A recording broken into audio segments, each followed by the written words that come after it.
ഈ കഥ എഴുതുമ്പോൾ എത്ര നാളത്തെ ഒരു പരിശ്രമം ഉണ്ടായിരുന്നു? എനിക്കത് 2019 ഞാൻ ആദ്യമായിട്ട് ഈ കഥ അർജുനോട് പറയുന്നത്. അർജുൻ വിഷ്ണുവിടെ അതിന് മുന്നേ ഞങ്ങൾ ഡിസ്കസ് ചെയ്തിട്ടുണ്ട്. അപ്പോൾ അന്ന് ഇതിൻ്റെ ഒരു ടോട്ടാലിറ്റി ഇതല്ലായിരുന്നു, മൊത്തത്തിൽ ഒരു ഫ്രെയിം മാത്രമേ ഉള്ളൂ. അന്ന് കഥ കേട്ട് അവൻ ഭയങ്കര അന്ന് വേറൊരു കാലഘട്ടത്തെ പരിപാടി. സോറി അച്ഛൻ്റെ സൗണ്ട് ആക്ച്വലി പറഞ്ഞത് ആ ഒരു കാലഘട്ടത്തിലെ സമയമായിരുന്നു. അങ്ങനെയല്ലേ പറഞ്ഞോളൂ. ആരെങ്കിലും പറഞ്ഞു കൊടുക്കുന്നുണ്ടോ? ഞാനായല്ലോ, ഞാൻ വേണേ പറയാം.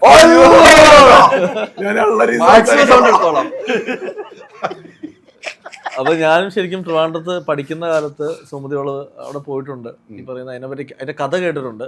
പിന്നെ നമ്മൾ സിനിമയിലെത്തിയപ്പോൾ ഒരു ആഗ്രഹം, അങ്ങനെ ഒരു മിത്ത് സിനിമയായി കാണണമെന്ന്. അപ്പോൾ മാളികപ്പുറം കഴിഞ്ഞപ്പോൾ വിഷ്ണു ഞാനും ഞങ്ങള് അടുത്ത പടം ഏത് ചെയ്യണമെന്ന് തീരുമാനിക്കും. ഇതിന്റെ പുതിയൊരു ഫോം എഴുതാം എന്ന് തീരുമാനിക്കുന്നു. അങ്ങനെ ആ ഡിസ്കഷനിലാണ് ഒരു തവണ അർജുൻ എൻ്റെ അടുത്ത് പറയുന്നത്, ഇത് ആദ്യമായിട്ട് നമുക്കിത് എന്തുകൊണ്ട് ഒരു 90s വൈബ് പിടിച്ചുകൂടാ. അതിന്റെ മെയിൻ കാരണം ഇന്നത്തെ ടെക്നോളജിയൊക്കെ ഒഴിവാക്കിക്കൊണ്ട് ഉള്ളൊരു കാലഘട്ടത്തിൽ ഈ കഥ പറഞ്ഞാൽ കുറച്ചും കൂടെ ഭംഗിയാവില്ല. അങ്ങനെ ഒരു തോട്ടിൽ നിന്നാണ് ഇത് 90s കഥ പറയാം വരുന്നതും മണിച്ചത്താഴൊക്കെ അത് ആഡ് ഓൺ ആയി വരുന്നതും മറ്റു സംഭവങ്ങൾ. അപ്പം എഴുതി കഴിഞ്ഞപ്പോഴത്തേക്ക് ശരിക്കും പറഞ്ഞാൽ ഇത് പെട്ടെന്ന് ചെയ്യണമെന്നൊരു ആഗ്രഹം തോന്നി. വലിയ പ്രൊജക്റ്റാണെന്ന് അറിയാം, വലിയ ബഡ്ജറ്റിൽ ഒരുക്കണമെന്നും അറിയാം. അപ്പം മാളികപ്പുറത്തിൻ്റെ ഒരു സക്സസ് ഞങ്ങളെ ഗുണം ചെയ്തു.